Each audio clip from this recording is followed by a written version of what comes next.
Hi, how's it going? This is Resident of Collinwood for YouTube, and welcome because this is my second video for my series The Good, the Bad, the Great, and the Anti-Hero.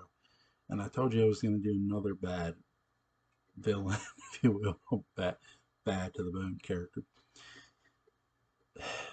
I'm going to arc all the way back to 1795, and no, not that villain, not Angelique, not yet. I gotta go with Reverend Trask. Um, what a complete ass. Um, you know, we were me, Patrick, and Butch were touching upon this in our deep part two for our Deep Space Nine video. We were getting into religion, and Kai Wynn, in a ways, is sort of like Reverend Trask. Now, Reverend Trask, here's somebody. It's funny. There are real people like this who use religion. Well, not funny, but they use religion as not just a crutch, but a way to sort of influence others to go against other people, or influence other people to turn against who they might initially like. Religion does this. Well, not necessarily religion, but people who use religion in the wrong way. They will literally use God's name and God Himself and Jesus Christ as, well, a tool of evil. And now the way they twist their words, they use their words as, that you're committing evil, that you're a devil worshiper. And you might say that sounds so silly, but in many ways, keep in mind this is 1795. Witchcraft is still very much a thing. The one thing that the new world wanted to expel most was what the old world didn't, which was witchcraft. And so again, we that sort of gets into the Salem witch trials, if you will, where they were burning people, convicting them to really just to get their land. But with this, there are people who literally convict you for other reasons. And here's a great example. Now, I touched upon how Dr. Julia Hoffman wanted fame. There are witch hunters who were probably like a Trask, who just were out to make a name for themselves. They didn't care who burned at the stake or who swung. They would do anything to get anybody to swing from the gallows or be beheaded. It wasn't about serving God, it was about serving themselves. And really, that's one of the biggest villainies Trask does. He's not out to serve some higher power. He's out to gain power, really, and gain recognition. Worst of all, you might say is recognition, because with recognition comes power. Even the judge in the initial case, who was wanting to be Vicky's lawyer, is wanting to expose Trask as a charlatan, because there are people there.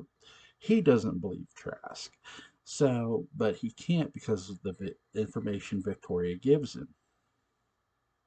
So, and that guy becomes one of the judges in the trial, by the way, I do believe. So here's Trask. He's literally calling, accusing Victoria Winters of devil worship, and they smack each other, and it's like he just hit a woman. it's, it's like you just smacked a woman. Like what, dude? And really, he is just. It's not. It's not just his words. It's his actions too, where he literally is gone out of his way to convict a woman he doesn't even know, and he doesn't even care to know. Again, it's there's self-centered characters in Dark Shadows, and one of the biggest ones really is Reverend Trask, where Julia Hoffman begins to care about other people. Reverend Trask does not. He does not give. And for those who might think, well, he cares about the Collins family. No, no, he just cares about having his back, them backing him. That's all he cares about. That's There's a difference, That's, and I'm not necessarily meaning financial. He wants them to back him in this trial.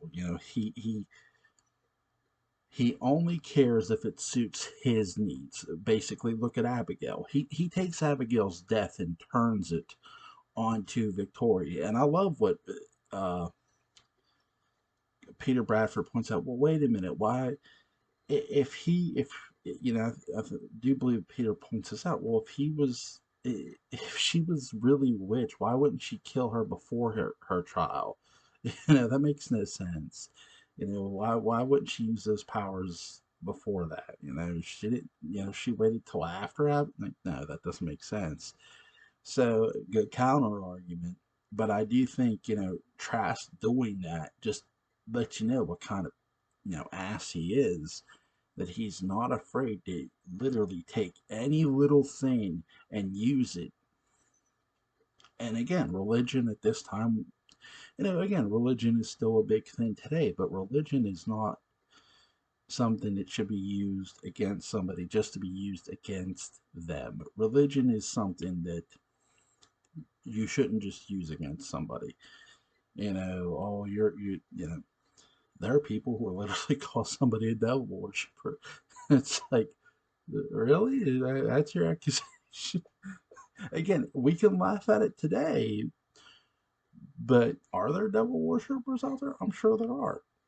But at the same time, when you have somebody like a Trask who's literally taking a situation that Victoria Winters is caught in, and just he's using this girl to further his name at his reputation. To him, Victoria Winters is not a face or a name. To Trask, Victoria Winters is just another notch on his belt and a name he's going to use. I slain the witch of Victoria Winters. That's how he would use her.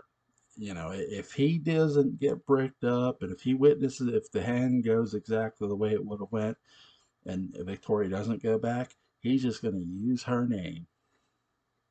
And that's what I mean by pure bad. I mean, this dude has no good intention at all. I mean, look, anybody who can't tell Angelique's a witch, who just looks at, oh, of course that child's blessed, really? Really? Like, really? You think she's good? No, she's not good. Angelique's not good. I think too, though, it's the way Trask talks to people too who are against him. He instantly goes to them being, a devil worshiper or somebody who worships Satan, and that right there in itself is something that, again, he's not afraid to throw his weight around, and it's just how he is. Yes, Angelique is a villain in 1795, but do not overlook the villain that is Reverend Trask, because I assure you, he is one. Jerry Lacey did a great, great job. Beautiful job playing that character. I, I'm with Gordon. I more prefer the Reverend Trask character than I do the detective character, simply because it's not just that it's just more memorable. It's the character gets more time to develop.